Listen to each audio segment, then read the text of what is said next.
Client ನಾವ್ ಮಾಡಿರೋ car delivery video result ನೋಡಿ ಖುಷಿ ಪಟ್ಟು. ಅಲ್ಲ ಗೈಸ್, ನಾವು ಬಂದಿರೋದು ಇವತ್ತು ಬನಶಂಕರಿಯಲ್ಲಿರೋ ಮಾರುತಿ ಸುಜುಕಿ ಕಾರ್ ಶೋರೂಮ್ ಗೆ. ವಿಡಿಯೋನ ಕೊನೆವರೆಗೂ ನೋಡಿ. ಲಾಸ್ಟ್ ಅಲ್ಲಿ ವಿಡಿಯೋ ರಿಸಲ್ಟ್ ನ ಹಾಕಿದ್ದೀನಿ. ಅಲ್ಲ ಗೈಸ್, ನಿಮ್ಗೆ ಏನಾದ್ರು car delivery, bike delivery video shoot ಮತ್ತೆ ಯಾವ್ದೇ ತರ ವಿಡಿಯೋ ಶೂಟ್ ಬೇಕು ಅಂದ್ರೂ ಈ ನಂಬರ್ಗೆ ಕಾಂಟ್ಯಾಕ್ಟ್ ಮಾಡಿ, ಮಾಡ್ಕೊಡ್ತೀನಿ. ಅಂಡ್ ನಿಮ್ ಫ್ರೆಂಡ್ಸ್ ಗಂಗಲ್ಲ ಯಾರಾದ್ರೂ ಕಾರ್ ಮತ್ತೆ ಬೈಕ್ ತಗೊಂಡು ಪ್ಲಾನ್ ಮಾಡ್ತಾ ಇದ್ರೆ ಅವ್ರಿಗೆ ಈ ರೀಲ್ ನ ಶೇರ್ ಮಾಡಿ. ಈಗ ರಿಸಲ್ಟ್ ನೋಡಿ.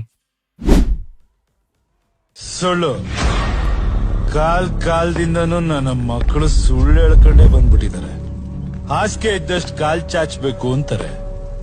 ಎಂತ ದೊಡ್ಡ ಸುಳ್ಳಲ್ವಾ? ಕಾಲ್ ಯಾಕೆ ಕಮ್ಮಿ ಚಾಚಬೇಕು? ಹಾಸಿಗೆನೆ ದೊಡ್ಡದ್ ಮಾಡ್ಕೊಂಡಿದೀನಿ.